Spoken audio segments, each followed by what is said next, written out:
Obrigada, Sr. Presidente. Senhores deputados, o salário mínimo nacional devia ser uma referência e não uma política de rendimentos. Portugal está transformado num país de salários mínimos e isso tem de ser combatido.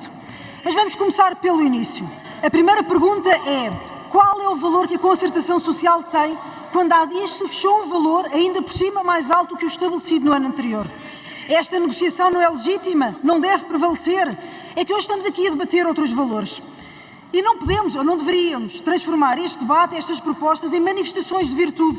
É que se vamos por essa discussão, olha, nós queremos mais, queremos muito mais, e mais, queremos muito mais não só no salário mínimo, como também no salário médio. O objetivo não é que cada vez mais pessoas ganhem o salário mínimo, é que cada vez mais todos possam ganhar mais. Mas voltemos ao tema do aumento. Aumentar o salário mínimo nacional e os ordenados médios não funciona simplesmente por decreto.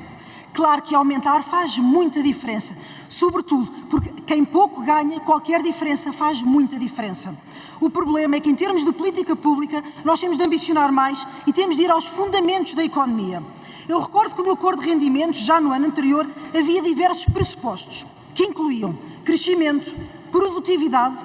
Na produtividade, o crescimento médio a prazo 2023-2026 era de 1,5%, mas não sei, senhores deputados, já repararam nos indicadores da nossa economia. De crescimento, revistos em baixa. De investimento, após o PRR, retomaremos valores abaixo dos 2%.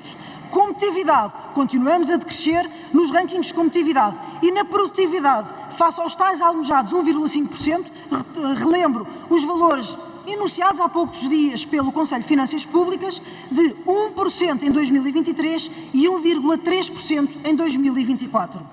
O nosso modelo está estagnado. E é por isso então que retomo o ponto. Aumentar os salários em Portugal é bem mais do que decretar um aumento do salário mínimo nacional. Enquanto a nossa política estiver centrada nisso e não em atrair capital, enquanto não se fizer uma reforma laboral que não confunda precariedade com flexibilidade e enquanto o desígnio de aumento de produtividade não for efetivamente central, nós não vamos ter uma economia a crescer, nem convenientemente, nem a gerar valor acrescentado para pagar os salários que efetivamente todos precisamos. Nós estamos num país, e reforçando, já vi que a questão dos números levantou alguma polémica e até insatisfação, nomeadamente aqui da bancada socialista, mas vamos aos dados, vamos aos números. É que nós estamos num país onde mais ponto, menos ponto percentual, mais de 20% dos trabalhadores ganha o salário mínimo nacional. Nós estamos num país onde o salário mínimo nacional representa mais de 60% do salário médio, uma percentagem que tem vindo consistentemente a aumentar todos os anos. Nós estamos num país com elevada percentagem de pessoas em situação de pobreza a trabalhar e a maior parte deles com vínculo sem termo. Muita coisa vai mal num país quando pessoas empregadas continuam em situação de pobreza. E nós, na Iniciativa Liberal, nós não queremos igualdade na pobreza. A compressão das diferenças salariais gera desincentivos à formação e ao desempenho, incoerência na evolução de carreiras e é recorrente da academia a Bruxelas haver um alerta em que se pode desencorajar os indivíduos a investir na sua educação. Significa isto que não devemos lutar, ambicionar pelo aumento do salário mínimo nacional? Não, não é isso que significa. O que significa é que nós não devemos deixar de ambicionar o aumento do salário médio. Nós não nos podemos contentar com uma política de baixos salários e baixas expectativas. E termino por isso como comecei, porque quero reforçar.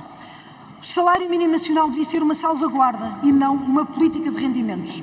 Portugal está economicamente estagnado e transformado num país de salário mínimo e de baixos salários. E isso tem de ser fortemente combatido. Obrigado.